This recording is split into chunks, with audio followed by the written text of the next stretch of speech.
The Reserve Bank of India leaves policy rate unchanged at 5.15%, decreases GDP projection from 6.1 to 5% for 2019-20, revises retail inflation projection upwards to 5.1 from 4.7% for the second half of this fiscal. Moderate polling recorded in the crucial Assembly polls in Karnataka in 15 constituencies. By-elections are necessitated due to the disqualification of 14 Congress and 3 JDS party rebel legislators. Campaigning concludes for the second phase of Assembly polls in Jharkhand. 20 Assembly constituencies spread over 7 districts will go to the elections in this phase on Saturday.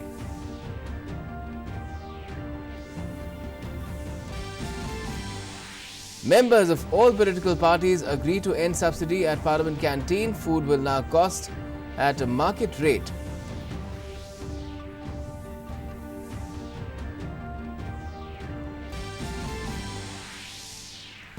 First of the 3-match T20 series against West Indies to be played at Hyderabad tomorrow.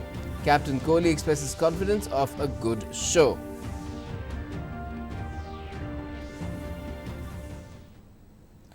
Namaskar, you're with the latest here on DD News. I'm Gautam Roy.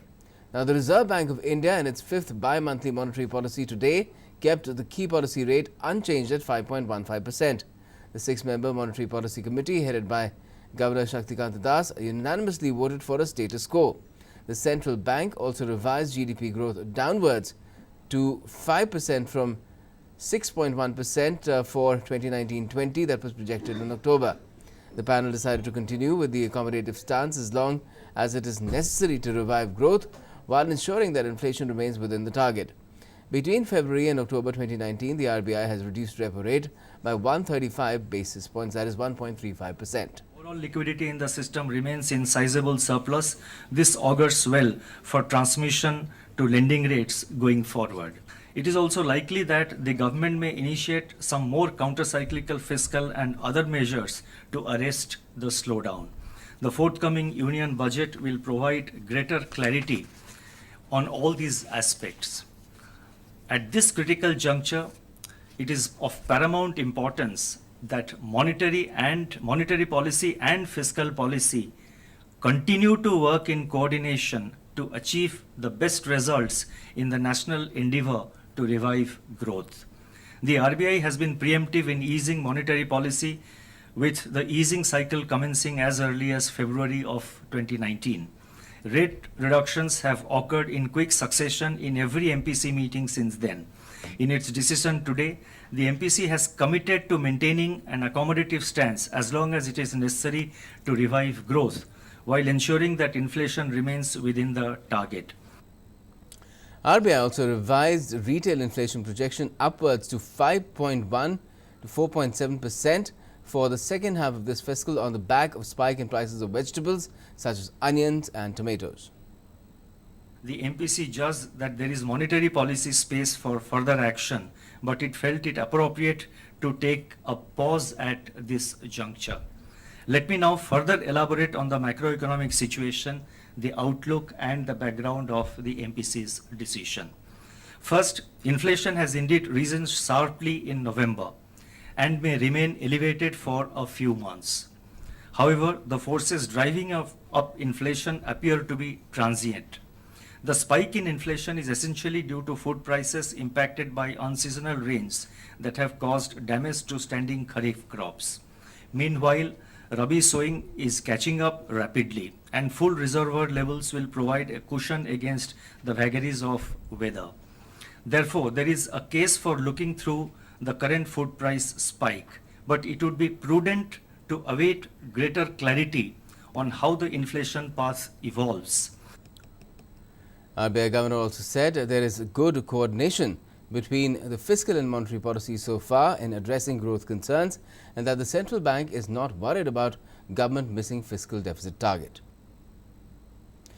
Voting is completed in bypolls in 15 assembly constituencies in Karnataka, the results of which would determine the fate of Chief Minister B.S. Yediyurappa-led BJP government in the state. The polling that began at 7 in the morning saw moderately high voter turnout. The results will be declared on the 9th of this month. The BJP needs to win at least 8 of the 15 seats to remain in majority in the 225-member assembly, including the Speaker, who has a casting vote, which would still have 2 vacant seats, Maski and RR Nagar. In the assembly, with the current strength of 208 after the disqualifications, the BJP has 105 MLAs, including an independent, and the Congress 66, while the JDS has 134 MLAs. The by-elections were necessitated due to the disqualification of 14 Congress and 3 JDS party rebel legislators, leading to the fall of the Congress-JDS coalition government in the state. The BJP has fielded 13 of the 16 disqualified MLAs who joined the party from their respective constituencies as its candidates. The BJP and the opposition Congress and JDS are contesting in all the 15 seats separately, leading to triangular fights. Now, campaigning for the second phase of Jharkhand Assembly polls ended today. There are 20 constituencies in the fray that include some of the Naxal-infested zones besides Jamshedpur East, Jamshedpur West. Political heavyweights whose fates will be sealed include Chief Minister Raghuvar Das from Jamshedpur East, who is being given a tough fight by his beleaguered former BJP colleague Saryu Rai. Congress National spokesperson Gaurav Vallabh is the third man in the race from this constituencies. Robust arrangements are in place to ensure smooth polling, which is taking place now, for which 4 Air Force helicopters were also pressed into service. Now, Jamshedpur West constituency is undergoing polls for the second phase of the assembly elections, where tough contest prevails between Congress candidate Banna Gupta and BJP's Devendra Singh. The stage has been set for Jharkhand's largest city of Jamshedpur, which will go to polls on December 7th. The steel city, established by Tata Group's founder Jamshedji Tata, is known for housing country's first private and largest iron and steel plant. The Jamshedpur East constituency is a major one in the ongoing assembly polls. Tough competition between Congress and BJP prevails here, with BJP's Devendra Singh fighting against Congress Banna Gupta. रघुवर जी की सरकार और मोदी जी की सरकार ने बहुत कुछ किया है। लोकसभा का चुनाव सरकार के कामकाज पर हुआ, विधानसभा का चुनाव झारखंड में कामकाज पर होगा, और जो कुछ मुद्दे ऐसे हैं कि जैसे कि अटल जो योजना है, जो अटल क्लिनिक, वो 2 घंटा सुबह 2 घंटा शाम को होती है, तो मैं चाहता हूं कि 12 घंटा वो चले, मोहल्ला क्लिनिक जिसको हम लोग बोलते हैं। Congress candidate Banna Gupta believes if given a chance, he would focus more on redressal of local issues. हमारी लड़ाई विचारों की लड़ाई है, हमारी लड़ाई नीति की लड़ाई है। हमको जमीन खोद कर पानी निकाल कर हम पानी पिएंगे, और वो पानी गंगा का पानी बनेगा, वो पानी जमजम का पानी बनेगा, और वो पानी पवित्र पानी बनेगा। Voters in Jamshedpur East Assembly constituency will cast their votes in the second phase on 7th of December.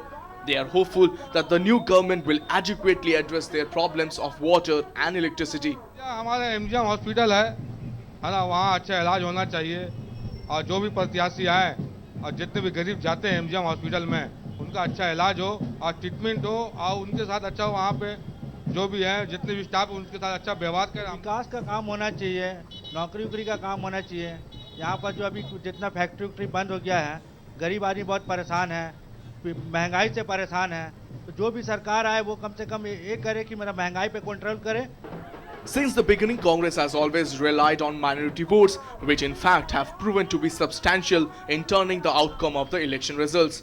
But this time, the party can go through hurdles, as All India Majlis-e-Ittihadul Muslimin is also in fray in luring the minority votes, with inputs from Kumar Alok, TD News. Now, as the voting season is going on in Jharkhand, many steps are being taken to enhance awareness and enthusiasm among voters. In some places, marathons are being held, and in other places, street plays are being organized. Along with this, selfie points have also been created to amplify the enthusiasm and the turnout.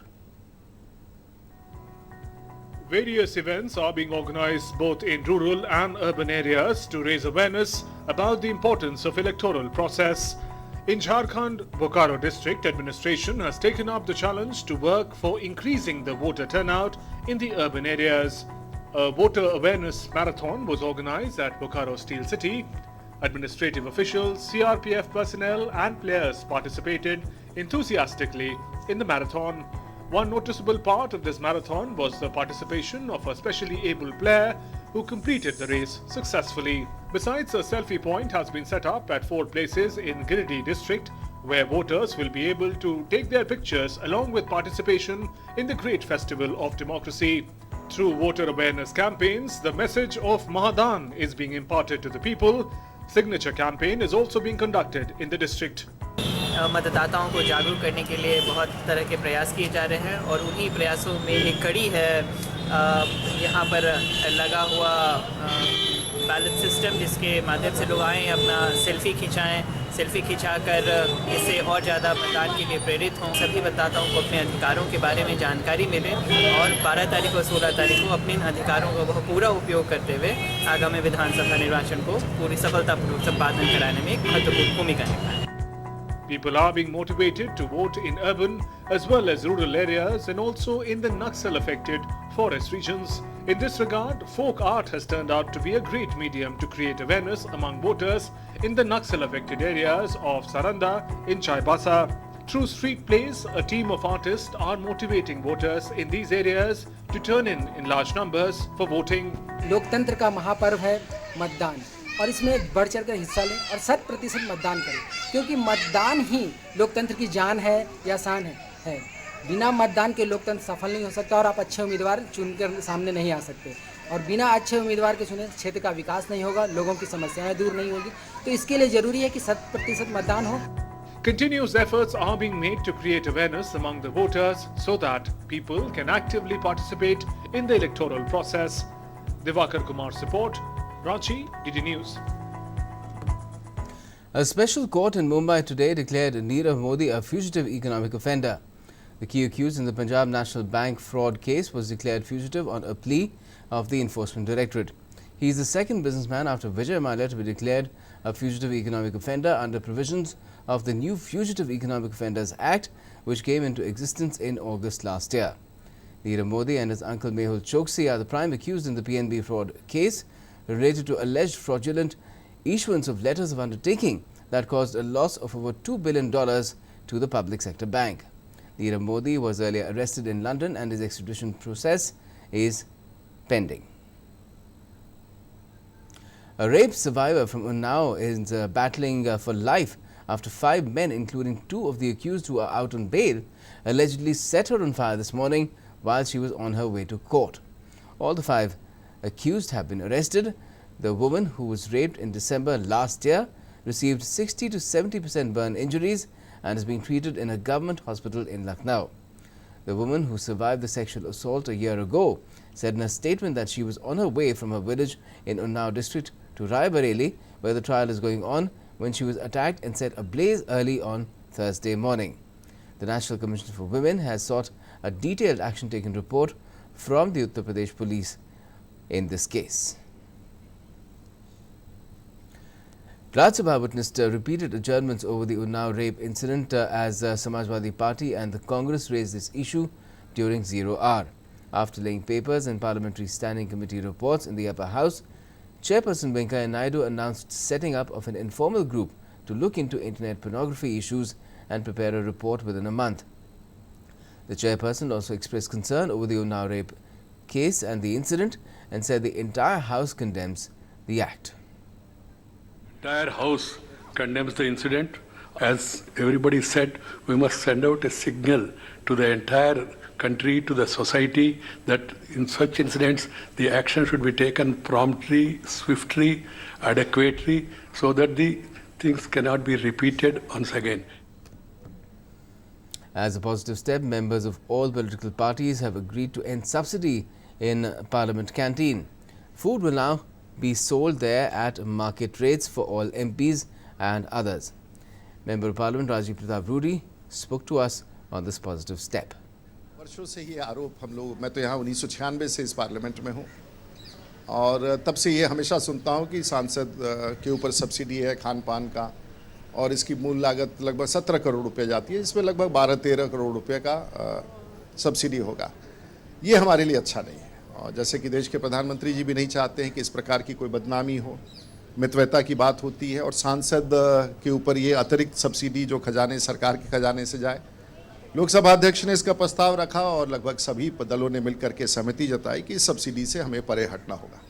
तो ये बड़ा निर्णय लगता है और आने वाले दिनों में कैसे ये होगा, इसका रूपरेखा क्या होगा, ये लोकसभा अध्यक्ष ही तय करेंगे और ये अच्छा निर्णय होगा। President Ramnath Kovind gave away the National Florence Nightingale Awards 2019 in New Delhi today. Union Minister for Health and Family Welfare Dr. Harshvardhan and Minister of State for Health and Family Welfare Ashwini Kumar Chaubey were also present on the occasion. The National Florence Nightingale Awards are given for excellence in nursing profession. The award was instituted by the Health Ministry in 1973 as a mark of recognition for meritorious services of nurses. The award, ladies and gentlemen, goes to Srimati Lini P.N. posthumously. This whole Vigyan Bhavan was filled with pride when President Ramnath Kovind posthumously honoured Kerala's nurse Lini Sajas with the National Florence Nightingale Award.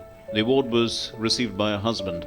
In 2017, nurse Lini fell prey to the Nipah virus while serving patients affected by the spread of the virus in Kerala. Besides Lini Sajas, President Ramnath Kovind also conferred 35 other nurses with the National Florence Nightingale Award. Hailing the role of nurses and their service, the President said that nurses are the backbone of the country's health services. Nurses indeed are a symbol of seva, susrusa, karuna. For patients and their families, nurses are the face of health care services.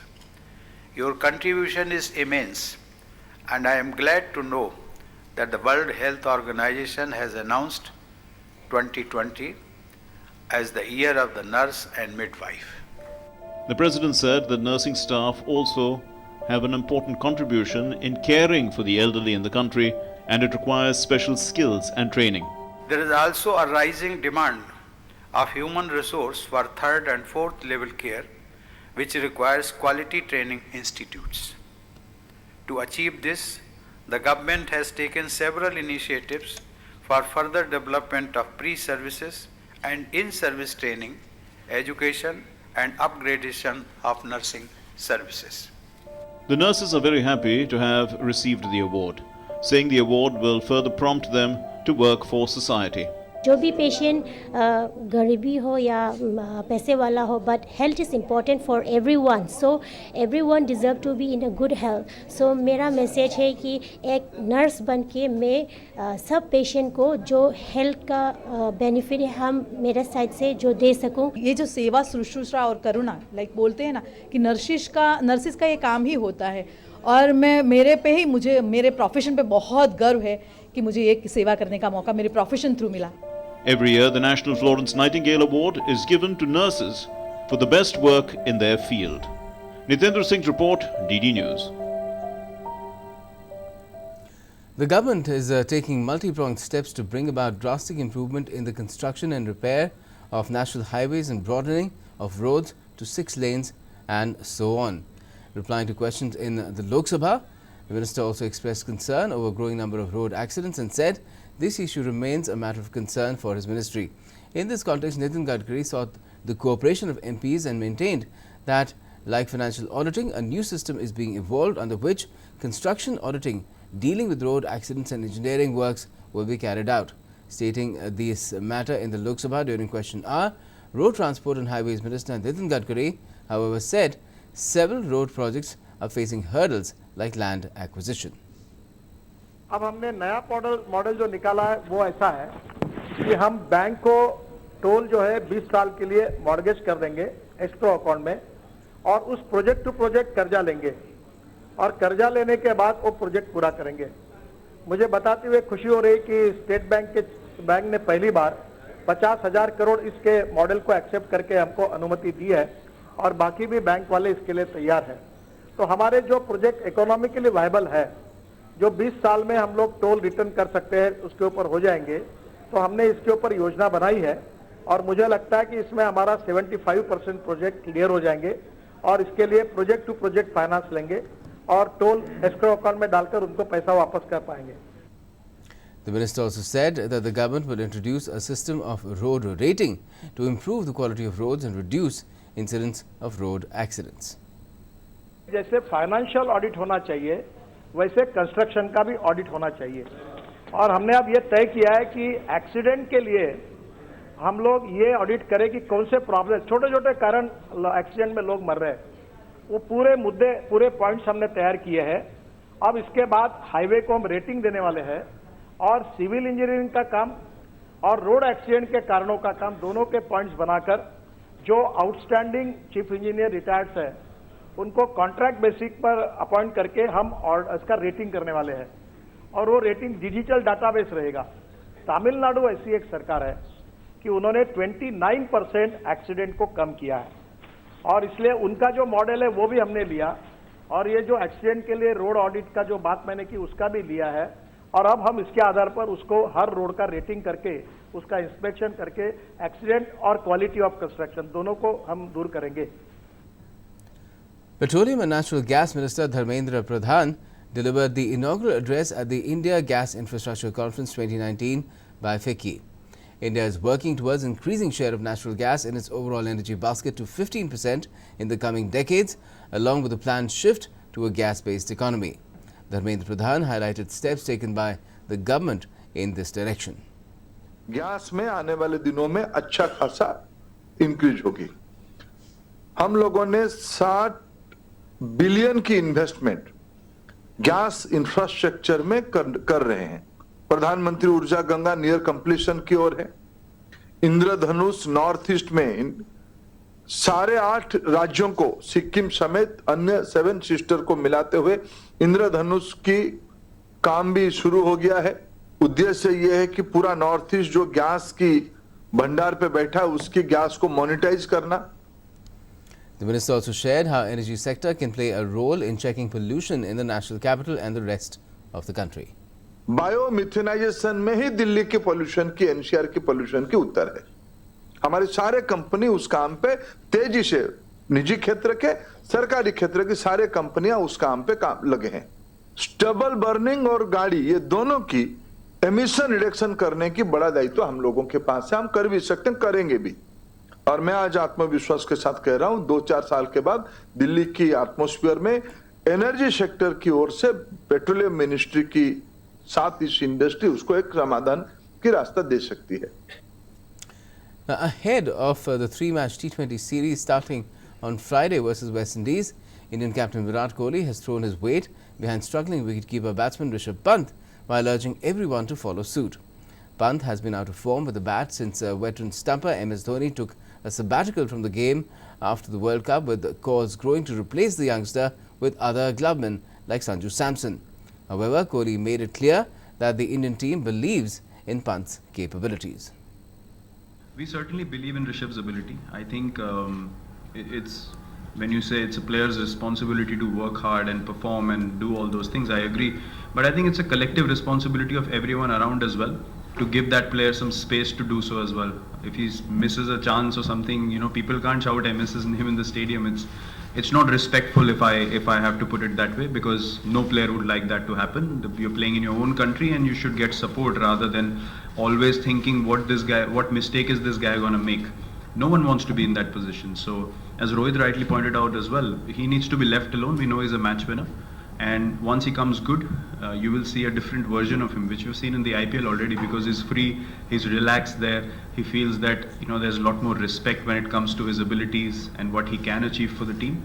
I think he needs to feel that a bit more around him. He can't be isolated to an extent that he gets nervous on the field. So I think if we want him to do well and win matches for India, all of us collectively need to make him feel like he belongs, and, you know, we're here to do things for him rather than against him. And what's happening is that India is hosting the West Indies for 3 T20Is and as many ODIs starting Friday. The series will conclude on the 22nd of December in Cuttack. The Indian captain has also said that the Indian team is now focusing on World T20 and team management is gearing up with that aim in mind. Now, Indian athletes continue with their winning streak at the 13th South Asian Games in Nepal. On the 5th day of the Games, India won 1 gold, 4 silvers and 2 bronzes in athletics. India's Karthik Unnikrishnan clinched gold and Mohammad Sallahu won silver in the men's triple jump. In the women's section, Bhairavi Roy won bronze. In 400 meters race, Priya Habatan won silver in the women's category, while Jeevan Priyant bagged gold in the men's category. In hurdles, Surendra Jayak and Aparna Roy won silver each in the men's and women's sections. In table tennis, India grabbed gold in mixed doubles and silver each in men's doubles and women's doubles. In wushu, India clinched gold. In women's football, India crushed Sri Lanka by 6-0. India is on top position with 86 medals comprising 40 gold, 31 silver and 15 bronzes, followed by hosts Nepal and Sri Lanka.